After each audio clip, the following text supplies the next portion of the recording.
So Zoe, lovely to be here with you today looking at some recipe ideas for secondary school. So the first product I'm going to show you is our tea cake. So this comes again from our allergen-free bakery in Glasgow. Really lovely balance of fruit and spices. I can smell the spices from here. Oh, delicious. So we're just going to toast that, and where do you see this fitting on the school menu?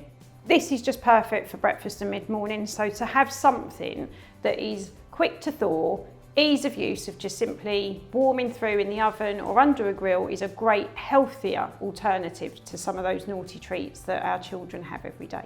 Good, well let's get them toasted and try it. Lovely.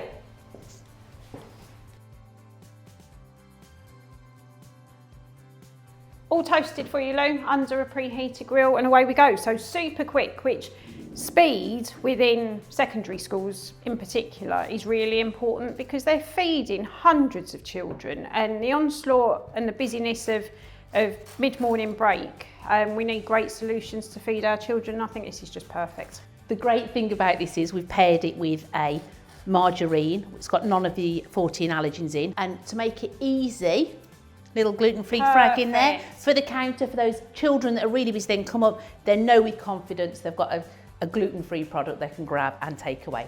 And what I'd also say is you actually don't need 2 tea cakes on your menu, so you could have this for everybody. And it is that tea cake, free from the 14 allergens, breakfast, morning break. And a healthier option. Done. Thank you.